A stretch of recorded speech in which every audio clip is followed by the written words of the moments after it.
Hello दोस्तों, आज हम लोग सेट नंबर 8 के सभी मैथ को देखेंगे। अगर किसी भी तरह का कोई भी प्रॉब्लम हो तो आप कमेंट्स करके बता सकते हैं। चलिए शुरू करते हैं। आज का पहला क्वेश्चन दिया हुआ है, 3 संख्याएं 1:2:3 के अनुपात में है और उसका HCF 12 दिया हुआ है। अगर इस तरह का सवाल आपको मिले और संख्याएं पूछे तो सभी रेशियो के साथ इस HCF को गुना कर दें। तो पहले 12 का गुना 1 के साथ होगा तो 12 हो जाएगा। फिर 12 का गुना 2 के साथ होगा 24 हो जाएगा। फिर 12 का गुना 3 के साथ होगा तो 36 हो जाएगा। यानी संख्याएं हो गया 12, 24 और 36। ऑप्शन नंबर सी आपका आंसर है। अगला प्रश्न देखिए। ये प्रश्न दिया हुआ है, इस तरह के प्रश्न को हम लोग पीछे से सॉल्व करेंगे यहाँ से। तो पहले इस तरह से इसको सॉल्व कर लेते हैं। तो 13/3 है तो हम लिखेंगे 13/3 माइनस 1/3 है तो हम लिखेंगे 1/3 और आप इसका एलसीएम लीजिए 3 हो जाएगा और फिर 13 माइनस 1 यानी 12/3। जब आप इसको काटेंगे तो इसका जो वैल्यू होगा वो होगा 4। अब ये 4 जो है इनके साथ आके जुड़ जाएगा तो हम यहाँ का काम करेंगे। 5/4 को 5/4 माइनस 1 भाग, अब इसके भाग के पीछे जो आएगा एक भाग के पीछे जो आएगा वो ये वाला 4 आएगा। अब इसका एलसीएम हो जाएगा 4, ऊपर 5 माइनस 1 बराबर 4/4। ये भी कट जाएगा तो यहाँ पर आएगा 1। अब ये जो 1 है ये इनके साथ आके जुड़ जाएगा तो यहाँ पर है, यहाँ से देखिए यहाँ पे है 1/1 बराबर 1 होगा। अब ये वाला 1 जो है इनके साथ आके जुड़ जाएगा तो अब यहाँ पे होगा 1 जोड़ है उस बगल में 1 1 + 1 बराबर 2, यानी आपका आंसर ए होगा। अगला प्रश्न देखते हैं। कह रहा है किसी संख्या का 25%, किसी संख्या का संख्या में x ले लेते हैं। इसका 25% यानी 25/100 का 40% यानी 40/100 80 है। तो यहाँ से इसको कैंसिल करते हैं। 80 40 से 2 बार में कटेगा, 25 से 100 4 बार में। अब जो है x का मान हो जाएगा 2 दूनी 4 गुना 100 हो जाएगा 400। सॉरी 4 दूनी 8 गुना 100 हो जाएगा 800। अब इस 800 का 60% निकालना है तो 60/100। इसको कटाएंगे, ये 2 जीरो इससे कट जाएगा तो आपका जो आंसर होगा वो हो जाएगा 8×48 यानी 480 रुपया। आपका ऑप्शन नंबर डी आंसर है। अगला प्रश्न देखते हैं। राकेश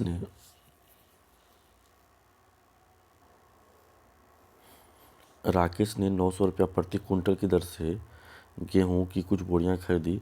20% गेहूं सड़ गया, यानी सड़ गया 20% तो बच गया 80%। ठीक है। कह रहा है कि शेष गेहूं को, यानी जो बचा हुआ गेहूं है ये वाला, इसको बेचना है। तो शेष गेहूं को किस प्रति किलोग्राम दर से बेचे कि 40% का लाभ हो। तो प्रतिशत लाभ या हानि हमेशा क्रय मूल्य पर निकाला जाता है। तो सीपी देखिए दिया हुआ है 900 रुपया। अब हम एसपी निकाल लेते हैं, ये क्रय मूल्य जिसको कहते हैं। 900 रुपया की चीज़ को जो है 40% लाभ लेके बेचेंगे, यानी 140/100। यहाँ से डबल शून्य इसका कैंसिल हो जाएगा, हो जाएगा आपका आंसर 1260 रुपया विक्रय मूल्य। अब कह रहा है कि यहाँ पे सवाल में दिया हुआ है किस प्रति किलोग्राम दर से बेचे, मतलब 1 किलो का दाम बताना है। तो बचा कितना किलो है? 80 किलो। 1260 रुपया में यदि 80 किलो गेहूँ मिलता है तो 1 kg का दाम क्या होगा, ये निकालना है। ये जीरो कट जाएगा, इसको काटिए 2 से। 2 छक 12, 2 तिया 6, 2 चौक 8, 63/4। अब भाग लगाइएगा, 15 चौके 60 और 7 चौक 28, हाँ, यानी कि आपका आंसर हो जाएगा 15.75 रुपया, जो कि ऑप्शन नंबर डी से मैच कर रहा है। अगला प्रश्न देखिए, वह छोटी छोटी संख्या जो 12, 15, 20, 54 से भाग देने पर प्रत्येक दशा में 2 शेष बचता है। ये जो 2 है शेष वाला, इसको हम लोग एलसीएम में जोड़ देंगे। तो पहले हम लोग एलसीएम निकालेंगे। एलसीएम इस तरह से 2 2 संख्या करके आपको निकालना है। जैसे बाएं साइड से 2 संख्या लेना है, फिर एलसीएम उसका आएगा, फिर एक संख्या नीचे डालकर फिर 2 संख्या बना के एलसीएम निकालेंगे। जैसे देखिए, 3 से 3 चौक 12, 3 5 3 चौक 12, 3 5 15, और फिर ये दोनों 4 और 5 जो है किसी से डिवाइड नहीं होता है, तो क्रॉस गुना करेंगे जिधर आपको ठीक लगे। तो 12 पंचे 60। अब ये 20 का 20 का 20, 20 तिया 60। फिर हम लोग क्रॉस गुना करेंगे, यानी हो जाएगा 60 गुना 1 60।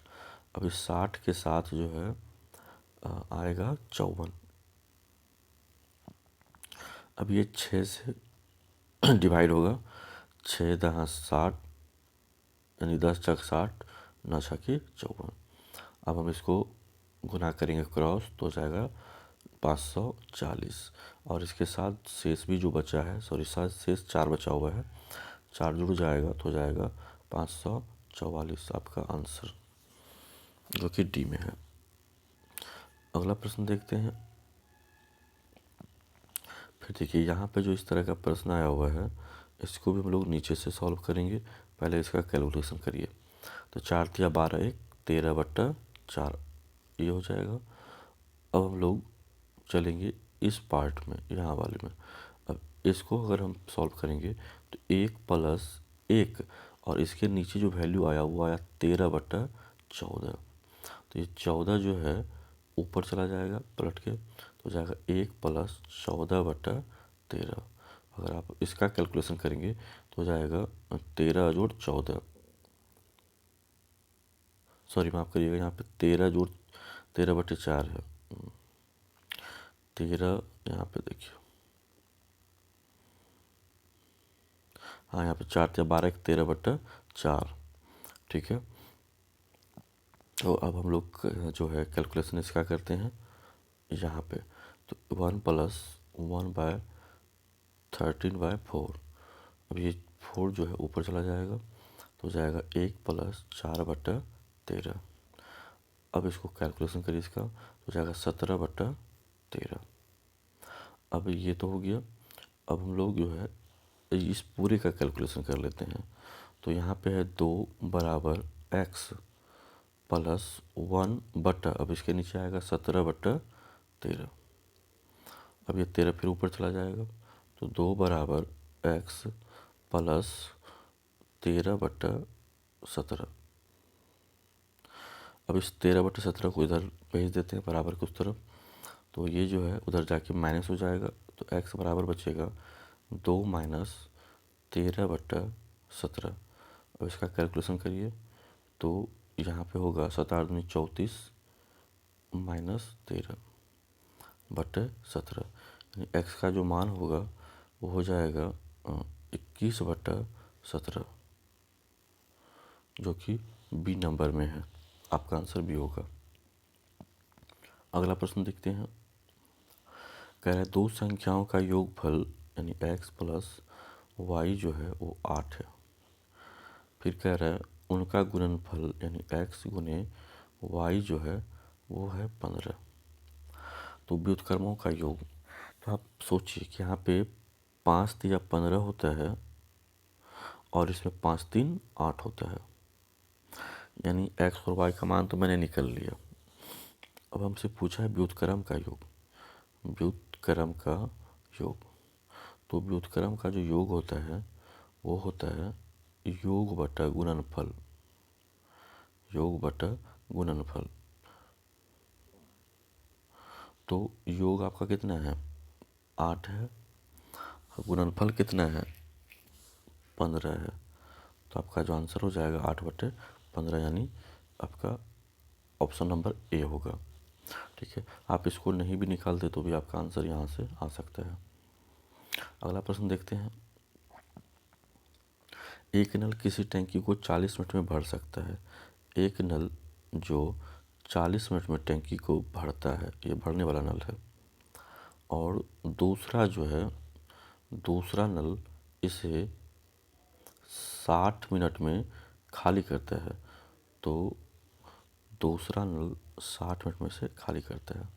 अब हम पहले इसका एलसीएम ले लेंगे। तो एलसीएम होगा 120, 40 से 3 बार में और 60 से 2 बार में। अब देखिए यहाँ पे पहला नल जो कि 3 की दर से भरता है और दूसरा नल जो 2 की दर से खाली करता है, तभी भी भरने की जो क्षमता है वो है 1। और टोटल टंकी है, टोटल टंकी में कितना जल है, पानी है 120, और इसको 1 की दर से भरा जाएगा तो कितना मिनट लगेगा 120 मिनट, और 120 मिनट का मतलब हुआ 2 घंटा। यानी आपका जो आंसर हुआ वो हुआ ए नंबर। अब अगला प्रश्न देखते हैं। कह रहा है ABC A plus B plus C, ये तीनों मिलकर किसी कार्य को 30 मिनट में कर सकता है। फिर कह रहा है A प्लस B, ये तो मिलकर काम को 50 मिनट में करता है। तो कहता है C अकेला उस कार्य को कितने दिन में करेगा। तो फिर हम इसका एलसीएम निकालेंगे और एलसीएम हो जाएगा 150। 30 से ये जो है 5 बार में डिवाइड होगा और 50 से 3 बार में। अब यहाँ पे जो है ए और बी का जो क्षमता आया वो 3 आया, तो यहाँ पर भी ए और बी का जो क्षमता होगा वो तो 3 ही होगा। ठीक है, तो लेकिन ए बी सी का क्षमता है कितना, 5 है। ए बी अगर 3 की दर से करता है तो सी जो है 2 की दर से करेगा, तभी तो ए बी सी का क्षमता 5 होगा। थोड़ा ठीक से समझिएगा यहाँ पे कि ए और बी का यहाँ पे जो क्षमता दिया है ए और बी का, ये है 3, तो ये भी ए और बी का क्षमता 3 होगा। लेकिन हमारा ये तीनों का जो क्षमता है वो है 5, तो अगर ए बी 3 होता है तो सी कितना होगा, 2 होगा, तब तो 5 होगा ना। अब सी अकेला कहता है पूरा कार्य कितने देर में करेगा, तो पूरा काम है कितना 150, और सी का क्षमता जो आया वो आया कितना 2, तो 2 से भाग लगाएंगे तो काम को कितना मिनट में कर लेगा, 75 मिनट में काम को ख़त्म कर देगा, जो आपके ऑप्शन से बी से मैच कर रहा है। अगला प्रश्न देखते हैं। एक वृत्त तथा एक वर्ग के क्षेत्रफल समान है। वर्ग की एक भुजा वृत्त की त्रिज्या का अनुपात। तो वर्ग का जो क्षेत्रफल होता है वो होता है भुजा स्क्वायर, और वृत्त का जो क्षेत्रफल होता है वो होता है पाई आर स्क्वायर। तो हमको ना पूछा है एक वर्ग की भुजा और वृत्त की त्रिज्या से अनुपात, तो वर्ग की भुजा और त्रिज्या निकालना है, त्रिज्या का अनुपात। तो हम करेंगे क्या, वर्ग की भुजा कितना है ए स्क्वायर, और वृत्त की त्रिज्या को इस तरफ भेजेंगे तो हो जाएगा आर स्क्वायर, और इधर बचा कितना सिर्फ पाई, यानी नीचे 1 भी रख सकते हैं, नहीं भी रख सकते हैं। तो ए बटा आर पर स्क्वायर, क्योंकि दोनों पे स्क्वायर है तो हम इस तरह भी लिख सकते हैं, बराबर पाई बटा 1। अब जो है ए बटा आर बराबर हो जाएगा, ई स्क्वायर है बराबर किस तरफ जाएगा, तो वर्गमूल हो जाएगा, यानी अंडर रूट पाई। और एक पर कोई भी चीज़ हो उससे उसको कोई प्रभाव नहीं पड़ने वाला है। हम एक पर भी वर्गमूल चढ़ा सकते थे, मतलब मान तो एक ही होता, इसलिए मैंने नहीं चढ़ाया। डायरेक्टली ए और आर का जो रेशियो हुआ वो हुआ अंडर रूट पाई अनुपात 1, जो कि आपके ऑप्शन नंबर बी से मैच कर रहा है, तो आंसर बी होगा। अगला प्रश्न देखते हैं। एक लंबवृत्तीय शंकु का व्यास 4 सेंटीमीटर तथा उसकी ऊंचाई 2√3 सेंटीमीटर है। शंकु की तिर्यक ऊंचाई क्या होगी। तो ये जो है एक लंबवृत्तीय शंकु है जिसका व्यास है 4, तो उसका त्रिज्या कितना हो जाएगा त्रिज्या हो जाएगा 2 और ये है ऊंचाई, इसका मान दिया है, इस ऊंचाई का मान दिया है 2√3। ठीक है, आपसे ये तिर्यक ऊंचाई का मान पूछा गया है। तो L बराबर होता है अंडर रूट ये ऊंचाई का स्क्वायर यानी 2√3 का स्क्वायर और -2 का स्क्वायर, त्रिज्या का स्क्वायर। तो L बराबर 2 दूनी 4 तिया 12 अंडर रूट 12 और माइनस, सॉरी माफ़ करिएगा, ये हो गया कर्ण। अगर हम इस तरह से देखें समकोण त्रिभुज बनता है, ये कर्ण हो गया और कर्ण बराबर क्या होता है, लंब स्क्वायर जोड़ आधार स्क्वायर। यहाँ पे आपको डालना है प्लस, तो हो जाएगा 2 दूनी 4 और अंडर रूट हो जाएगा 16। तो 16 का जो वैल्यू होता है, वर्गमूल होता है, वो होता है 4। तो ये जो तिर्यक ऊंचाई हुआ वो हो गया 4 सेंटीमीटर, ऑप्शन नंबर बी। अगला प्रश्न देखिएगा, चक्रवृद्धि ब्याज की किसी दर से कोई धनराशि 15 वर्षों में स्वयं की दोगुनी हो जाती है। मतलब अगर कोई धनराशि पहले 1 गुनी है तो उसको दोगुनी होने में लग गया 15 वर्ष। ठीक है, अब आपसे पूछा जा रहा है कि वह स्वयं की 8 गुनी कितने वर्षों में होगा। तो हम 8 गुनी करते हैं तो फिर 2 गुनी से 4 गुनी हो जाएगा, फिर हमको 15 वर्ष लग जाएगा, फिर 4 गुनी से 8 गुनी हो जाएगा, फिर हमको 15 वर्ष लग जाएगा। तब टोटल कितना वर्ष हो गया, इसको ऐड कर लीजिए, तो 15 तिया 45 वर्ष लगेगा, क्योंकि आपके ऑप्शन नंबर 20 से मैच कर रहा है। ये 8 गुनी तक कहा था, इसलिए 8 गुनी। अगर 16 गुनी करता फिर हम आगे चलते तो 8 दूना 16, फिर 15 लग जाता तो हो जाता 60 वर्ष। लेकिन आपसे 8 गुनी तक ही पूछा था, इसलिए हम लोग 8 गुनी तक ही रहेंगे। चलिए अगला प्रश्न देखते हैं।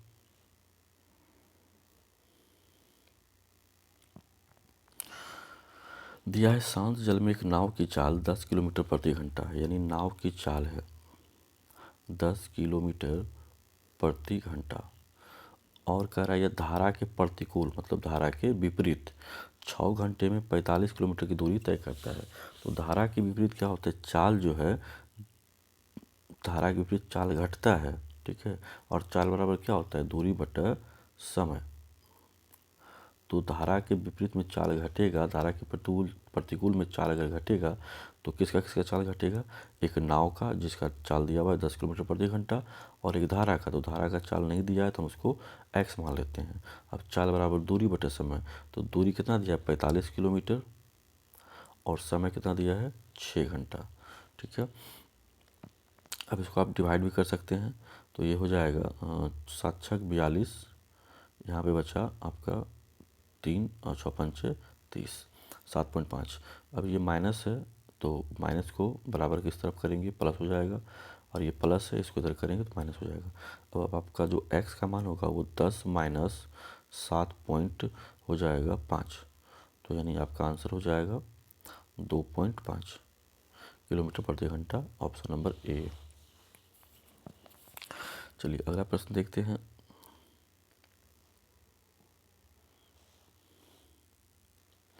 प्रश्न संख्या, ये जो ग्राफ है ये इसको देखिए, यहाँ पे दिया हुआ है बंजर भूमि का कृषि से अनुपात। तो बंजर भूमि जो है, बंजर भूमि और कृषि का अनुपात निकालेंगे। तो पहले देखिए बंजर भूमि है कितना, ये ब्लैक वाला ना बंजर भूमि है, तो ब्लैक वाला देखिए ये पे मान है 120, और कृषि ये देखिए प्लस वाला कृषि है और प्लस वाला का मान है 90। इसको कटाइए 30 से, 30 चौका 120, 30 तिया 90, यानी आंसर होगा 4:3, ए नंबर।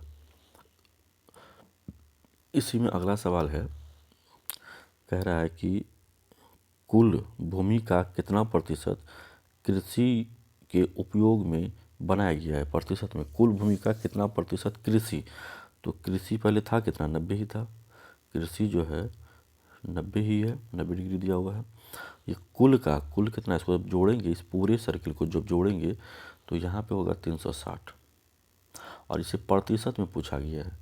तो प्रतिशत में लाने के लिए क्या करेंगे, 100 से गुना करेंगे, 90 से ये 4 बार में और 4 से ये 25 बार में, तो आपका जो आंसर होगा वो हो जाएगा 25%, जो कि आपका ऑप्शन नंबर बी में है 25%। चलिए अगला सवाल देखते हैं। कह रहा है 8√3 मीटर ऊंचे खंभे के शिखर से एक तार को बांधकर तार का दूसरा सिरा जमीन में गाड़ा गया है।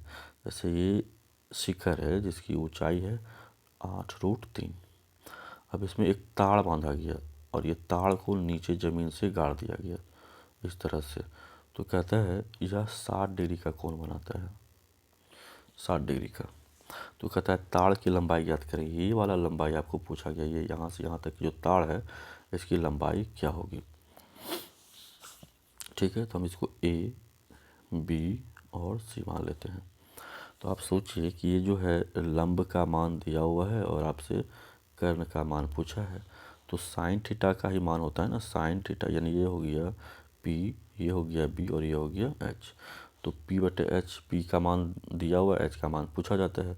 तो साइन थीटा बराबर होता है पी बटा एच, यानी पी हो गया ए सी बटा एच, सॉरी पी हो गया ए बी और एच हो गया ए सी। और साइन थीटा की जगह पे यानी मेरा जो डिग्री है वो है 60 डिग्री। तो साइन 60 डिग्री बराबर ए बी बटे ए सी, और ए बी का मान है 8√3 बटा ए सी।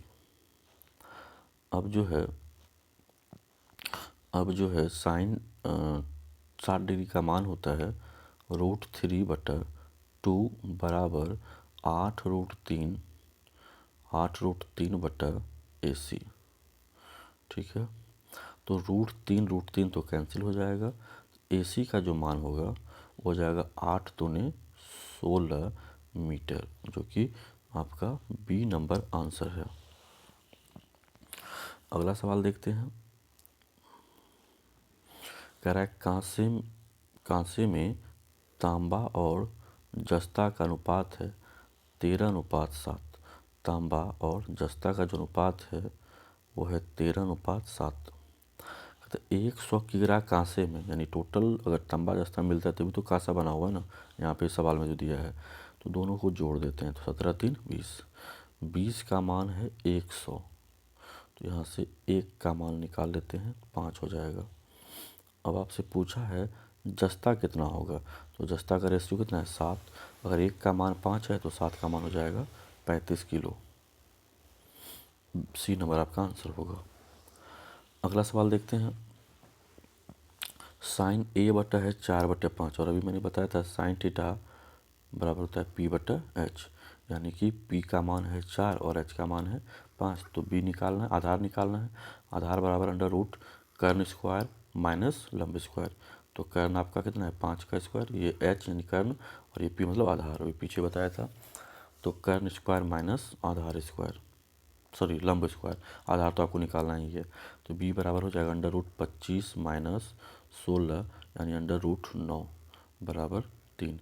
तो बी का मान निकल गया 3। अब कॉस ए का मान पूछता है। कॉस ए का कॉस थीटा बराबर होता है बी बटा एच। बी का मान 3 निकला और एच का मान तो पहले से ही दिया हुआ है 5। तो कॉस ए का मान हो जाएगा 3/5, यानी आपका आंसर जो होगा वो हो जाएगा ए नंबर।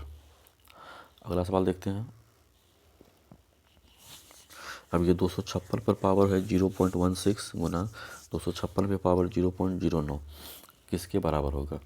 तो आपको पता होगा 256 जो देखिए 4 को कितने बार गुना करने से आता है, तो 4 गुना 4 गुना 4, 4 चौक 16 चौके 64 चौका 256, यानी कि अगर हम 4 पर पावर 3 रख दें, सॉरी 4 और उसके बाहर में है 0.16 गुना 4 पे पावर फिर 4 रख दें और उसके बाहर में है 0.09, तो ये हो जाएगा 16 चौके 64, यानी 4 पे पावर 0.64 गुना 4 पे पावर, ये गुना हो जाता है, ठीक है ना।